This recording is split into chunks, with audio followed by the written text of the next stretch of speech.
Hello दोस्तों, Omkar institution में आपका स्वागत है। और आज हम 4 अगस्त का करंट अफेयर्स यहाँ पर डिस्कस करते हैं। और डिस्कस करने से पहले मैं बता देना चाहूँगा दोस्तों, इससे पहले हमने जनवरी से जून तक का करंट अफेयर्स एक साथ कंप्लीट किया है मध्य प्रदेश के संदर्भ में।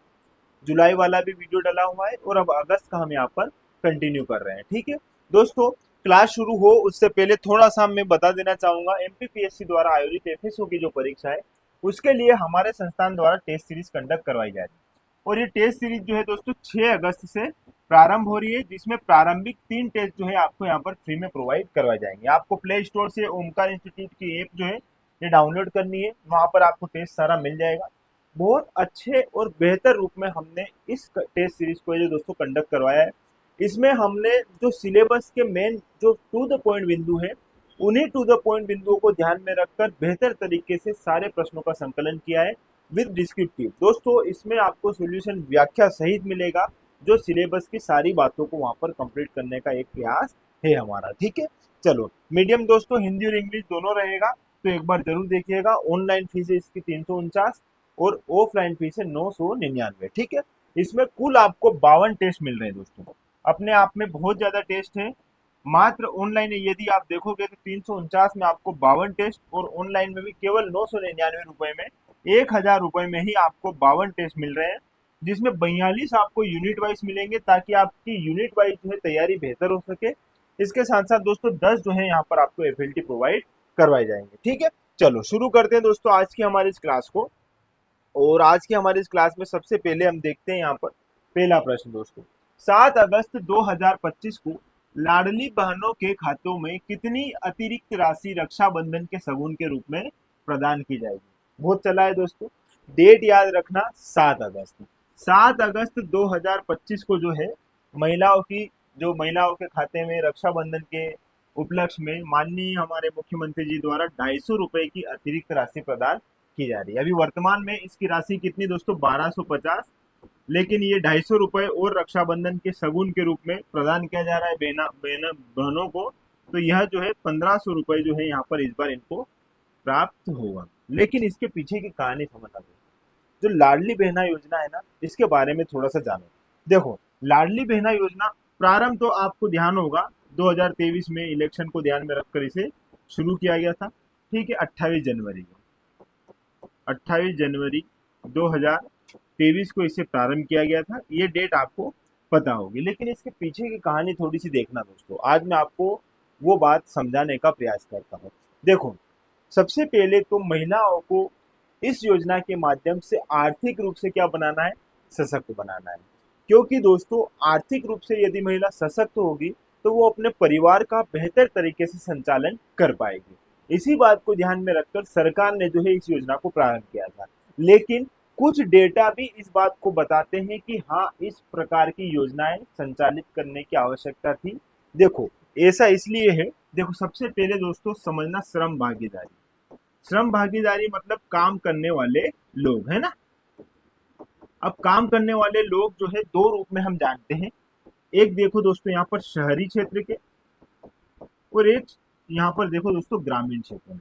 अब इन दोनों क्षेत्र में भी महिलाएं पुरुष होगी। जैसे ग्रामीण की मैं बात कर रहा हूँ, तो ग्रामीण क्षेत्र की महिलाओं को देख लेते हैं और पुरुष को देख लेते हैं। तो जन भागीदारी या जन में जो श्रम भागीदारी जो है, लोगों की कार्य करने का उनके पास कितनी सारी वजह है, वो कार्य में संलग्न है कि नहीं, यही हमारा श्रम भागीदारी होता है। तो यहाँ पर ग्रामीण क्षेत्र में महिलाओं का यदि औसत देखोगे यहाँ पर, तो आपको मिलेगा दोस्तों 23.7। तो 23.7% जो है महिलाएं क्या कर रही, ग्रामीण क्षेत्रों में काम कर रही है। और पुरुषों की अगर बात करें तो लगभग 57.7% जो है आपको यहाँ पर, और ये 23.3 आ जाएगा। 27.7 जो है, सॉरी 57.7% पुरुष जो है ग्रामीण क्षेत्रों में कार्य में लगे हुए हैं या कार्य की खोज में है। और महिलाएं लगभग कितनी दोस्तों, केवल 23%। यहाँ पर शहरी क्षेत्रों में तो और स्थिति थोड़ी सी डाउन है। यहाँ पर यदि महिलाओं की बात करूं मैं, तो महिलाएं दोस्तों यहाँ पर जो है कितना काम करती है, लगभग 13.7%। बताओ, महिला केवल 13.7% काम कर रही शहरी क्षेत्रों में। और पुरुषों की अगर मैं बात करूं दोस्तों, तो पुरुष लगभग 55.9% लोग जो है क्या कर रहे हैं, काम में लगे हुए हैं। मतलब आप ये ये बात मैं आपसे बताना चाह रहा हूँ दोस्तों, इन सब बातों से परे जब भी आप मेंस में या कहीं भी आंसर राइटिंग करो तो आप इस प्रकार के आंकड़े डाल सकते हो। जब महिला सशक्तिकरण की बात आती है या महिलाओं से संबंधित बात पूछी जाती है, तो इसी बात को ध्यान में रखकर मैं आपसे ये सारी बातें बता रहा हूँ। क्योंकि दोस्तों हमारी इस क्लास का एक प्रमुख उद्देश्य है एक समझ, एक अच्छी समझ, यही हमारा मेन मोटो है। करेंट अफेयर्स तो हम डिस्कस करेंगे, साथ ही साथ दोस्तों उन सारी बातों को जानेंगे जो हमारे एग्जाम के लिए जरूरी है। पूरा एमपीपीएससी को ध्यान में रखकर ही हमारे करंट से संबंधित जो मुद्दे होंगे उन पर हम चर्चा करेंगे। तो यही मैं आपसे बताना चाह रहा हूँ दोस्तों, महिलाओं की स्थिति क्या है ग्रामीण और शहरी दोनों क्षेत्र में एज कंपेयर टू पुरुषों के, क्या है दोस्तों, बहुत कम। मतलब महिलाओं को कार्य, इतना ज्यादा महिलाओं के पास कार्य है नहीं। और इसके पीछे कहीं ना कहीं एक प्रमुख कारण है दोस्तों आर्थिक रूप से सक्षम नहीं हो पाना। और श्रम भागीदारी बढ़े, ज्यादा से ज्यादा महिला कार्य में संलग्न हो पाए, स्वयं अपने से कुछ स्टार्ट कर पाए। इसी बात को ध्यान में रखकर महिलाओं को आर्थिक रूप से सक्षम करने के उद्देश्य से सरकार द्वारा इस योजना को प्रारंभ किया गया, ताकि इसमें जो है महिलाओं को राशि मिले और ये इस राशि के माध्यम से महिला अच्छे से पोषण युक्त जो है अपने बच्चों को भोजन दे पाए, साथ ही साथ स्वयं का भी विकास कर पाए। तो इसी बात को ध्यान में रखकर यह योजना प्रारंभ की गई थी। तो महिलाओं को आर्थिक रूप से सक्षम करना प्लस उनके लिए कार्य के लिए क्या है दोस्तों, आर्थिक रूप से सहायता करना, ये है इस योजना का प्रमुख उद्देश्य। और हाल ही में सरकार द्वारा 250 रुपए की अतिरिक्त राशि जो है प्रदान की जा रही है। तो ये बात ध्यान रखना दोस्तों, लाडली बहना योजना प्रारंभ कब हुई थी? 28 जनवरी 2023 को। ठीक है, आई होप सारी बातें अच्छे से आपको समझ में आई होगी। अगला है दोस्तों, हाल ही में 50 करोड़ रुपए की लागत से एस्ट्रोटर्फ और पवेलियन बनाए जाने की मंजूरी सरकार द्वारा किस जिले के लिए दी गई है? दोस्तों पवेलियन तो आप जानते हो, एस्ट्रोटर्फ क्या होता है इसके बारे में समझो। पवेलियन जहां पर बैठकर आप जो है खेल देखते हो, किसी भी प्रकार का क्रिकेट में भी गए तो आप स्टेडियम में ऐसे पवेलियन जब देखते हो तो सारी चीजें आपको समझ में आती होगी, वहां बैठ कर हम सारी चीजें देखते हैं। लेकिन एस्ट्रोटर्फ जो है इसको समझो, यह होती है दोस्तों कृत्रिम घास। क्या होती है? कृत्रिम घास। कृत्रिम घास मतलब आर्टिफिशियल घास रहती है। और इसमें क्या होता है, जैसे मान लो ये मैदान है, ठीक है, तो इस मैदान में जो ओरिजिनल घास जो रहती है नेचुरली, इसकी जगह जो है हम किसका प्रयोग करते हैं दोस्तों? इस घास का प्रयोग करते हैं। इस घास से क्या होता है दोस्तों, ये रहती है, इसको हम रफ एंड टफ यूज कर सकते हैं, पहली बात तो ये, ठीक है, इसमें ज्यादा टूटने बिखरने की ऐसी संभावना नहीं रहती। दूसरा दोस्तों, पूरा ग्राउंड जो है हरा भरा हमेशा उसी रूप में दिखता रहेगा, जैसा आप लगाओगे वैसा ही हरा हमारा ग्राउंड रहता है। दूसरा, इसमें पानी की इतनी ज्यादा आवश्यकता नहीं रहेगी। पानी के साथ साथ इसमें जब पानी नहीं है तो आपको खाद वाद भी इसको डालने की आवश्यकता इतनी ज्यादा नहीं रहती और यूज भी अच्छे से होता है। तो ऐसे में जो है दोस्तों, अभी क्या है, एस्ट्रोटर्फ जो है और पवेलियन बनाए जाने की बात कहाँ पर चल रही है? उज्जैन जिले में चल रही है। और यह जो है 50 करोड़ रुपए की लागत से बनाया जाएगा, ताकि यहाँ पर राष्ट्रीय और अंतर्राष्ट्रीय स्तर के जो है खेलों का भी आयोजन किया जा सके। थोड़ी सी बात समझना यहाँ पर, अभी हाल ही में जो है मुख्यमंत्री जी जो है यहाँ पर उज्जैन के एक स्टेडियम है दोस्तों, नाना खेड़ा स्टेडियम। नाना खेड़ा स्टेडियम में पहुंचे थे। अब क्यों पहुंचे थे? क्योंकि यहाँ पर दोस्तों क्या है, जूनियर चैंपियनशिप चल रही है बैडमिंटन की, है ना। बैडमिंटन की क्या है दोस्तों, जूनियर चैंपियनशिप। और इस जूनियर चैंपियनशिप के समापन समारोह पे जब वो पहुंचे खिलाड़ियों को जो पुरस्कार वितरित करने के लिए, तो यहाँ पर उन्होंने घोषणा की है कि जो नाना खेड़ा स्टेडियम है इसको भी जो है दोस्तों बेहतर तरीके से बनाया जाएगा। लगभग 11.5 करोड़ रुपए का उन्होंने यहाँ पर घोषणा की है कि इतना इसको दिया जाएगा, जिसके आधार पर इसको और बेहतर तरीके से निर्मित किया जाएगा, ताकि जैसे हमारे राष्ट्रीय खेल हुए या कुछ अंतर्राष्ट्रीय स्तर के भी खेल कहीं आयोजित करवाने हो तो यहाँ पर किया जा सके। तो इस बात को ध्यान में रखकर यहाँ पर इसका यह जो है नाना खेड़ा स्टेडियम का भी जो है अब विकास किया जाएगा। और हाल ही में एक्स्ट्रोटर्फ एक और जो है निर्मित होने वाला है, कहाँ पर दोस्तों? उज्जैन में। ठीक है, इस बात को अच्छे से ध्यान रखना। अगला प्रश्न दोस्तों यहाँ पर, हाल ही में राष्ट्रीय न्यायिक अकादमी का 2 दिनी सम्मेलन कहाँ पर आयोजित किया? दोस्तों राष्ट्रीय न्यायिक अकादमी, जो जितने भी हमारे न्यायालय से संबंधित जो महापुरुष है, जो हमारे मुख्य न्यायाधीश है, ये सब क्या है दोस्तों, इनका 2 दिनी सम्मेलन था। और ये सम्मेलन कहाँ पर था? हमारे इंदौर में। ठीक है, तो ये बात ध्यान रखना। लेकिन यहाँ पर न्यायिक अकादमी की बात हो रही है दोस्तों, मतलब उच्च न्यायालय की यदि हम बात करें हमारे मध्य प्रदेश के संदर्भ में, तो यहाँ से आपको बहुत सारी बातें जाननी है। ठीक है, दोस्तों उच्च न्यायालय की यदि स्थापना की हम बात करें तो सबसे पहले दो रूप में इसको देखना। एक तो हमारा किसके, मध्य प्रदेश के गठन से पूर्व की कहानी समझिए, है ना। दो बातें ध्यान रखना, हमेशा याद रहेगी, मध्य प्रदेश के गठन से पूर्व की, है ना, और फिर दूसरी है गठन के पश्चात की। दोनों बातें इंपॉर्टेंट है, ये आपको यहाँ पर ध्यान रखनी है। देखो समझना दोस्तों, अब 1900 ईस्वी के आसपास, कब दोस्तों, 1900 ईस्वी के आसपास जो है एक व्यक्ति है जिसका नाम है राजा गोकुलदास। राजा गोकुलदास के मन में विचार आया कि यार 19वीं सदी आ रही है, तो एक साल पहले ही उन्होंने क्या किया कि यार उच्च न्यायालय का निर्माण करवा देना चाहिए। तो उन्होंने क्या किया दोस्तों, 1899, मैं आपको याद करवाने के लिए ऐसा बोल रहा हूँ ताकि आपको ध्यान रहे, 1899 में एक राजा थे जिनका नाम था गोकुलदास जी, है ना। और इन गोकुलदास जी द्वारा जो है क्या किया गया दोस्तों, निर्माण किया गया हमारे हाई कोर्ट का। ठीक है, अब निर्माण इनके द्वारा करवाया गया, तो ये स्वयं तो नहीं बनाएंगे, ये स्वयं तो वास्तुकार है नहीं, तो इसके लिए ये क्या करेंगे, उस समय के सबसे फेमस व्यक्ति को ढूंढेंगे। और उस व्यक्ति का नाम था दोस्तों, क्या नाम था उस व्यक्ति का, इरविन। ठीक है, हेनरी इरविन, ये है हेनरी इरविन, इस नाम को जानो दोस्तों। यह जो है प्रमुख वास्तुकार थे इस समय के। ठीक है, 1900 के आसपास जो है ये व्यक्ति फेमस था।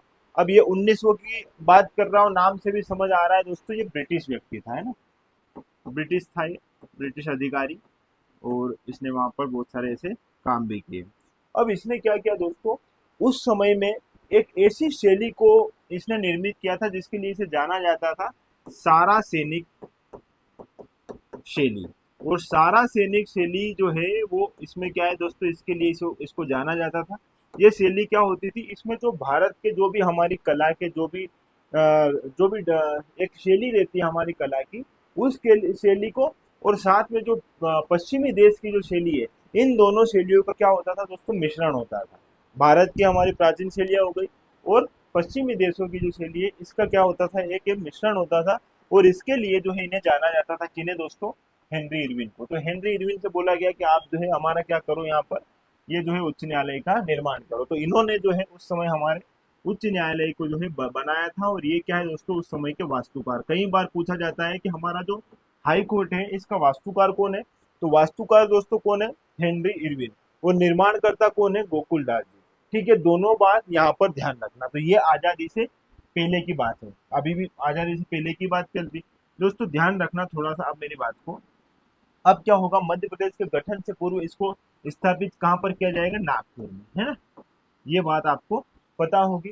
नागपुर में कब दोस्तों, 2 जनवरी 1936, 2 जनवरी 1936 को जो है नागपुर में इसे स्थापित किया जाता है। अब उस समय इसके फर्स्ट जो है चीफ जस्टिस कौन होंगे, ये बात आप यहाँ पर ध्यान रखना। उस समय जब नागपुर में इसकी स्थापना हुई थी, उस समय इसके चीफ जस्टिस कौन थे, तो उस समय थे दोस्तों गिलबर्ट स्टोन। ठीक है, ये हो गए उस समय के ब्रिटिश ब्रिटिश अधिकारी था। ठीक है, लेकिन अगर यहाँ पर बात करें भारतीय कौन था, आजादी से पहले की मध्य प्रदेश के गठन से पहले की बात कर रहा हूँ दोस्तों, तो उस समय व्यक्ति पहला भारतीय था भुवनेश्वर प्रसाद। कौन थे दोस्तों ये, भुवनेश्वर प्रसाद। ये नाम भी आप यहाँ पर ध्यान रख लेना। ठीक है, तो ये बातें हो गई हमारी जो है स्वतंत्रता से पहले की कहानी है। ठीक है, 1936 तक की बात है। नागपुर पहला गिलबर्ट स्टोन, और भुवनेश्वर प्रसाद जो है ये पहले भारतीय जो थे जो चीफ जस्टिस बने थे उस समय में। और गठन के पश्चात, मतलब जब मध्य प्रदेश का गठन हुआ, है ना, मध्य प्रदेश का गठन कब हुआ दोस्तों, 1 नवंबर 1956। उस समय अगर देखा जाए तो उस समय इसका हेडक्वार्टर फिर कहाँ स्थापित किया गया दोस्तों, स्थानांतरित कर दिया गया जबलपुर में। ठीक है, ये बात ध्यान रखना, जबलपुर में हो गया। अब इसके पहले जो है चीफ जस्टिस कौन होंगे दोस्तों, तो पहले चीफ जस्टिस आपको नाम होगा याद दोस्तों, मोहम्मद हिदायतुल्लाह। ठीक ठीक है, ये बात भी आप यहाँ पर ध्यान रखना। ठीक है, और अगर वर्तमान में यदि देखा जाए तो 29वें क्रमांक के कौन बने दोस्तों, संजीव सचदेवा। ठीक है, संजीव जी सचदेवा, है ना, या सचदेवा, ये नाम आप यहाँ पर ध्यान रखना। इससे पहले ये कार्यकारी थे, और जब कार्यकारी थे उस समय 28वें क्रमांक के कौन थे दोस्तों, चीफ जस्टिस सुरेश कुमार केत, है ना, सुरेश कुमार केत जी। ठीक है, तो ये कुछ बातें हैं जो आपको यहाँ पर ध्यान रखनी दोस्तों। इस प्रकार से क्वेश्चन पूछे जाते हैं, तो सारी रूपरेखा मैंने आपको यहाँ पर बता दी है, ठीक है। अगला है दोस्तों यहाँ पर क्वेश्चन, मध्य प्रदेश जन अभियान परिषद द्वारा, किसके द्वारा दोस्तों, जन अभियान परिषद द्वारा पर्यावरण संरक्षण हेतु नवाचारी पहल करते हुए कौन सा अभियान चलाया जाएगा। तो यहाँ पर जो जन अभियान परिषद द्वारा जो है पर्यावरण को ध्यान में रखकर जो है एक अभियान चलाया जा रहा है दोस्तों, वो है माटी गणेश सिद्ध गणेश। इंपोर्टेंट है। इसमें क्या है दोस्तों, महिलाओं को प्रशिक्षित किया जाएगा कि हमें जो है मिट्टी के गणेश बनाने हैं, और फिर उन महिलाओं को ग्रामीण क्षेत्रों में जो महिलाएं हैं उनको सिखाने के लिए भेजा जाएगा, और इससे हर घर में क्या है दोस्तों, माटी के गणेश जो है वहां पर हम लोग जो स्थापित कर पाएंगे। तो इसी बात को ध्यान में रखकर पर्यावरण के संरक्षण को मद्देनजर रखते हुए जन अभियान परिषद द्वारा इस अभियान का प्रारंभ किया गया है। तो ये बात थोड़ा आप यहाँ पर अच्छे से ध्यान रखना। अब दोस्तों थोड़ा सा समझ लेते हैं रिवीजन। देखो अब हमारी क्लास का एक ये फॉर्मेट रहेगा कि जैसे आज का हमारा करंट अफेयर्स है तो हम इसको डिस्क्रिप्टिव रूप में देखेंगे, और फिर जब कल हम फिर से जो नया करंट अफेयर्स जब पढ़ेंगे तो जो आज का जैसे हमने करंट अफेयर्स पढ़ा है इसको फिर उस समय हम क्या करेंगे दोस्तों, बहुत ही क्या करेंगे, जल्दी जल्दी जो है अच्छे से समझ लेंगे, ताकि इससे क्या हो जाएगा दोस्तों, 2 दिन का हमारा रिवीजन हो जाएगा। तो रिवीजन वाली क्लास को हम जल्दी से समझ लेंगे, और जो हमारा आज का जैसे मेन मुख्य करंट अफेयर्स जिसको हमें डिस्कस करना है उसके लिए हम अच्छे से व्याख्या सहित हर बात को उसको जानकर जो है आगे बढ़ते जाएंगे। जैसे हमने कल इसको बहुत अच्छे से देख लिया था, सारी बातें अच्छे से देख ली थी, लेकिन अभी हम केवल रिवीजन कर लेंगे, राइट आंसर करेंगे और आगे बढ़ेंगे, ठीक है। चलो, 2 अगस्त 2025 को पीएम किसान सम्मान निधि की 20वीं किस्त के रूप में भारत के लगभग 9 करोड़ 70 लाख किसानों को 20,500 करोड़ रुपए की राशि प्रदान की गई है। इसमें मध्य प्रदेश के किसानों को कितनी राशि दी गई है, तो ये दोस्तों 7,039 करोड़ जो है इतनी राशि मध्य प्रदेश के किसानों को प्रदान की गई। हमने कल डिस्कस इस पर पूरा कर लिया था। अगला है दोस्तों, हाल ही में यूनियन कार्बाइड के परिसंकटमय अपशिष्ट के भस्मक जलाने के बाद राख में किसी भी प्रकार के पेस्टिसाइड या इंसेक्टिसाइड मौजूद नहीं पाए गए हैं। यह घटना मध्य प्रदेश के किस जिले की है, तो ये दोस्तों पीथमपुर धार की है। इसको भी हमने अच्छे से देख लिया था। अगला है दोस्तों, मध्य प्रदेश में स्वतंत्रता दिवस के उपलक्ष्य में चलाए जाने वाला हर घर तिरंगा हर घर स्वच्छता स्वतंत्रता का उत्सव स्वच्छता के संग अभियान के कितने चरण से ये संचालित किया जा रहा है, तो 3 चरण में इसको संचालित किया जा रहा है। ये क्वेश्चन हमने कल ही देखा था। अगला है दोस्तों, हाल ही में किस विश्वविद्यालय को राष्ट्रीय मूल्यांकन एवं प्रत्यायन परिषद द्वारा ए ग्रेड प्रदान किया गया है, तो यह दिया गया है दोस्तों बरकतुल्लाह विश्वविद्यालय को। नेक क्या करता है दोस्तों, यह मूल्यांकन करता है उच्च संस्थानों का, जिसमें महाविद्यालय यूनिवर्सिटी, इनका क्या करता है, इनकी गुणवत्ता को ध्यान में रखकर क्या करता है, इनकी स्थापना करता है। 1994 में इनका मूल्यांकन करता है। 1994 में इसकी स्थापना हुई थी। हेडक्वार्टर है इसका बेंगलुरु। सारी बातें इसकी कल हमने देख ली थी, है ना। चलो ठीक है, ये बात आप अच्छे से ध्यान रखना। अगला क्वेश्चन दोस्तों, 2 अगस्त 2025 को विधानसभा में किस पूर्व मुख्यमंत्री की जयंती पर विशेष आयोजन किया गया। कल ही हमने चर्चा करी दोस्तों पंडित रविशंकर जी शुक्ल के बारे में, ठीक है। तो यहाँ पर ये बात भी अच्छे से ध्यान रखना। तो ये है हमारे रिवीजन के कुछ क्वेश्चन, और ये हमारे टेस्ट सीरीज के बारे में मैंने आपको बता ही दिया है। एमपीपीएससी प्री प्लस मेंस के लिए यदि आप 2026 को ध्यान में रखकर प्रिपेयर करना चाहते हो तो हमारी बेस से जुड़िएगा, जिसकी जानकारी हमारी एप्लीकेशन पर आपको मिल जाएगी दोस्तों। 50% जो है यहाँ पर आपको डिस्काउंट दिया जा रहा है, प्लस इसमें प्री प्लस मेंस के सारा कंटेंट जो है आपको 2026 को ध्यान में रखकर यहाँ पर प्रोवाइड करवाया जाएगा। तो एक बार इस बेस से जुड़िएगा दोस्तों, इसमें बहुत सारी बातें जो है आप सीखने को मिलेगा। इसमें आंसर राइटिंग प्रोग्राम रहेगा, डाउट सेशन रहेगा, कैसे आंसर कहाँ कितना लिखना है, सारी बातें जो हम आपको वहाँ पर बताएंगे, ठीक है। तो आज की क्लास में दोस्तों इतना ही रखते हैं, कल फिर मिलते हैं अपनी अगली क्लास में, और जुड़े रहिएगा। जुड़े रहने के लिए आपका बहुत बहुत धन्यवाद। Thank you.